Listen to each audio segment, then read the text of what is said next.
Fala aí, gente. Como é que estão vocês? Olha aí, pessoal, chegamos na última semana de aulas, hein? Um ano muito difícil, infelizmente ficamos distante a maior parte do tempo, fisicamente, mas chegamos ao final e eu espero que vocês tenham aproveitado ainda assim os nossos estudos durante esse ano. Bom, hoje nós chegamos à nossa última aula e o nosso último conteúdo é sobre imperialismo nos Estados Unidos. E eu queria falar brevemente com vocês um pouquinho a respeito desse assunto. Quero compartilhar, então, a apresentação sobre esse tema, imperialismo estadunidense, com vocês, tá bom? Certo, gente? Mas antes de mais nada, sempre lembramos das orientações para cada semana. Além de assistir a videoaula, eu peço a vocês que façam a leitura das páginas 195 a 207, findando todo o seu material, e, por último, as atividades nas páginas 197 e 198 do capítulo 12, tá bom? Quarta-feira, fórum, participem no fórum, e na sala virtual estaremos lá para acrescentar ainda mais com vocês, tá bom? Certo, gente? Então vamos lá, falaremos então sobre o imperialismo nos Estados Unidos. Estados Unidos, primeira coisa que nós precisamos entender então é sobre essa doutrina ou ideologia chamada Destino Manifesto. E o que vem a ser isso? Destino Manifesto é uma crença de que os estadunidenses, certo? Seriam, né, eleitos por vontade divina para expandir a civilização ao restante da humanidade, que está em barbárie, que realmente está na primitividade. Então, eles precisam ser colonizados, eles precisam ser ajudados. E quem foi eleito por isso? Os Estados Unidos. Eles foram levados por vontade divina a isso. Essa imagem que está aqui na sua frente e também atrás de mim aqui, representa justamente esse ideal chamado Destino Manifesto. Porque você vê essa mulher representando claramente a nação estadunidense. Ela carrega na sua mão esquerda um fio representando o progresso, a civilização que eles estão levando para o oeste, e também do outro lado uma Bíblia, evocando também a direção divina, a vontade divina para isto, tá certo? Note também, gente, que na imagem você vê as linhas de ferro, ferrovias indo para o oeste, e essa população tentando ocupar essa região, levando então a civilização para aquele lugar. Esse é o Destino Manifesto. Outra ideia importante é a doutrina Monroe. O que é a doutrina Monroe? O lema é simples: América para os americanos. Porém, essa charge ilustra um pouquinho sobre isso, acho que vocês vão entender. Essa charge, na placa, diz o seguinte: não ultrapasse. América para os americanos do Tio Sam. Do outro lado, nós vemos lá os europeus tentando adentrar na América, mas a América agora não é mais desses europeus, mas sim dos próprios americanos. Mas que americanos? Os americanos do Tio Sam, ou seja, dos Estados Unidos. Então, de fato, seria um bom ideal que se realmente a América fosse para todos os americanos. Porém, os Estados Unidos queriam, na verdade, um monopólio de comércio nessa região aqui dentre os americanos. Tá bom, gente? Então, esta é a doutrina Monroe, ou Monroe. Bom, nesse interim, há a expansão para o oeste. E são diversos fatores que contribuíram para isso. Por quê? Eles queriam ampliar as fronteiras, isso é lógico. Lembrando que os Estados Unidos havia sido colonizado apenas do lado leste, na região das 13 colônias. Agora há uma expansão natural para o oeste em busca de mais terras para a agricultura. Também vão buscar matérias-primas, cada vez mais expandindo justamente a sua economia. Também a vinda de imigrantes vai impulsionar isso. Esses imigrantes querendo posse da terra, já que as terras já estavam agora em posse de boa parte dos colonos estadunidenses aqui na região leste, e eles só têm a região oeste para ter essas terras, tá bom?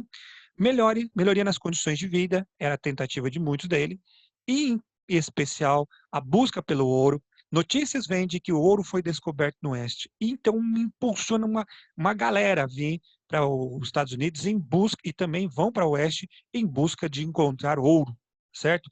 Faroeste, ou seja, eles vão para o oeste em busca de riquezas ou de uma forma melhor de vida, tá bom? Liberdade religiosa também foi um fator importante, visto que cada colônia tinha a sua manifestação religiosa. Então, alguns que tinham outros outras ideologias religiosas, eles estavam buscando isso nesses outros lugares. Bom, então são esses os fatores.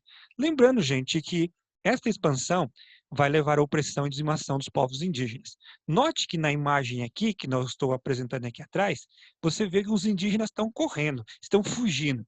E realmente, esta foi uma das grandes consequências da expansão para o oeste, praticamente a dizimação dos povos indígenas estadunidenses. Bom, então eles foram os que mais perderam nesse sentido. Agora veremos sobre os territórios conquistados, como os Estados Unidos vai cada vez mais se expandindo e vai conquistando outros territórios. Vocês veem na imagem aqui os 3 estados primitivos. Em seguida, após a independência dos Estados Unidos, nós vemos já o território do oeste, inicial ali que vai sendo ocupado. Aí depois começam as expansões, que são muitas vezes movidas por compras ou até anexações. Nós temos então a Louisiana, nós temos a Flórida, o Texas, a Califórnia, e também Oregon, e posteriormente Alasca e Havaí, que vão ser anexados ao território dos Estados Unidos, formando o território atual. Como é que isso foi feito, né? Vocês estão vendo agora o Alasca e o Havaí, que não aparece naquele mapa anterior, você vê então neste mapa aqui, certo? Mas como isso foi acontecer? Os mecanismos de conquista estão aqui. Primeiramente, eles vão expandir para o sul. A Louisiana foi comprada dos franceses, Napoleão, na época, em 1803, por 11 milhões de dólares. A Flórida, em seguida, em 1819, vai ser comprada da Espanha por 5 milhões de dólares. Em seguida, nós temos também a anexação da região do Texas e depois da Califórnia, que eram do México. Acontece a guerra, né, contra o México.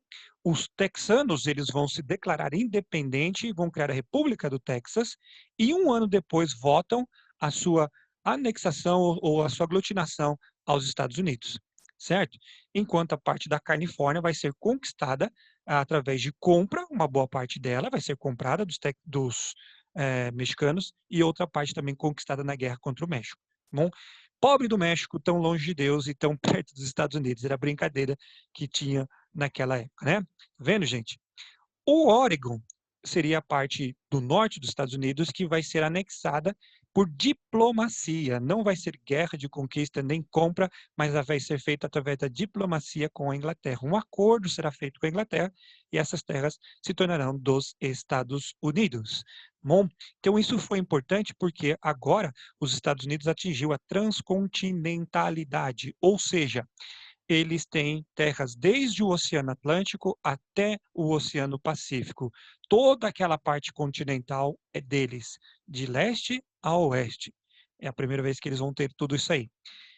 Posteriormente, nós vamos ter também a compra do Alasca perante a Rússia por 7 milhões de dólares. E, por último, nós teremos o Havaí anexado em 1898. Quem foram os grandes perdedores com tudo isso? Os índios, né? Índio bom é índio morto, passou-se a ideia cada vez mais. Desenho, aqueles brinquedinhos que tinham Forte Apache, sempre mostravam, né, os americanos, os cowboys, como os bonzinhos, e os indígenas como os maus da história. Então, essa ideia foi muitas vezes comprada e até hoje ainda é veiculada, infelizmente. Tá bom?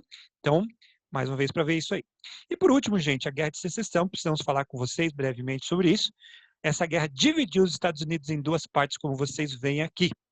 Neste mapa, a parte azul, que seriam os estados da União, os estados do Norte, enquanto os estados confederados seriam os estados do Sul. Aqueles em cinzinha ali são aqueles estados que permaneceram dentro da União, chamados assim de estados independentes, tá bom? Naquele momento lá. O Norte era uma região industrializada, Estados Unidos, enquanto o Sul era um agrário exportador. Essa guerra acontecerá entre 1861 e 1865, entre essas duas partes dos Estados Unidos. Bom, quais fatores levaram a isso? Dois fatores principais. Primeiro, o protecionismo alfandegário. Os nortes tinham altas tarifas alfandegárias sobre os produtos que vinham do sul.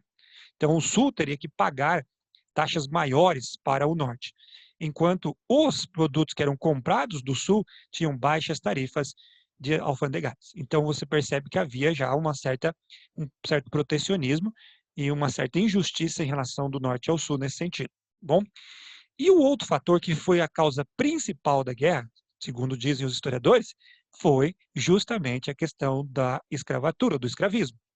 Do norte, até aquele momento ainda veiculava a ideia de mão de obra livre, certo? E assalariada. Enquanto no Sul, a maior parte da mão de obra ainda era escrava.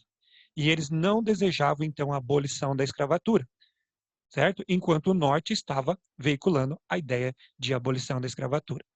E como acontece essa guerra? Gente, além das visíveis diferenças que entre a região norte e o sul dos Estados Unidos, e até hoje ainda é a parte norte bem mais industrializada do que a parte sul, porém, né, as diferenças diminuíram bastante do que era na antiguidade.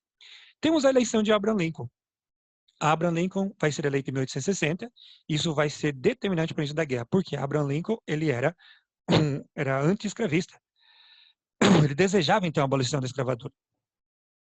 E aí, o Norte vai ter que tinha essa postura, vai cada vez mais, né, apoiar Abraham Lincoln nas pretensões de abolir com a escravatura. E sem esperar, então, a posse do próprio presidente, a Carolina do Sul, primeiro estado a se tornar aqui, vai proclamar aqui uma guerra contra os estados do Norte, e mais 6 estados vão formar os chamados Estados Confederados da América. Seriam estados do Sul. Bom, e vão atacar o Norte, dando início à guerra. Eles atacam primeiramente o Forte Sumter, na região de Carolina do Sul, aí depois começa de fato esta guerra. A guerra vai ter a vitória do Norte, por diversos fatores. Primeiramente, porque era uma região mais industrializada. Eles mesmos faziam suas próprias armas e assim puderam realmente rapidamente ganhar vantagem em relação a isso. Tinham mais soldados, 28 milhões contra 9 milhões, certo? As ferrovias facilitavam a integração da parte norte e ajudavam também em transporte tanto de material, como também de suprimentos, como material bélico, que eu falo, material de guerra, para os que estavam lutando. E o Sul não consegue o apoio da causa exterior, né? E a escravidão estava condenada no mundo todo, por isso não consegue, e assim os estados do norte vão ser os vitoriosos. Bom, e como consequência de tudo isso, a sociedade urbana e industrial do norte prevaleceu, arrasando a sociedade agrária do sul nesse sentido, e o escravismo vai ser abolido de fato nos Estados Unidos. Bom, mas não houve uma solução para a questão negra até no século seguinte, nós vamos estudar isso o ano que vem, certo? Criação do sul, no sul também de movimentos anti-escravistas, que defendiam ainda a separação dos estados do sul e anti-africanos, ou seja, anti os negros de uma forma geral. Entre eles está a Ku Klux Klan, a KKK, né? Bem como vocês usam aí para fazer brincadeirinha de quando você está rindo, né? Então é KKK, Ku Klux Klan. Lincoln ele vai ser reeleito, porém não vai cumprir o segundo mandato porque vai ser assassinado dentro de um teatro por um fanático sulista. Aí você vê a Ku Klux Klan, algumas imagens, que são organizações racistas, né, nos Estados Unidos, e apoiam a supremacia branca. Existem alguns movimentos ainda desses até os dias atuais. Certo, gente? Uma pena isso mesmo. Então é isso aí, galera. Esse seria o nosso material. Aí estão as referências bibliográficas. Galera, foi ótimo estar com vocês durante todo esse ano. Espero que vocês tenham uma ótima semana de estudos ainda também. E qualquer coisa, ainda estou aqui para te ajudar, tá bom? Um grande abraço para vocês e espero vê-los mais tarde. Um grande abraço. Até mais.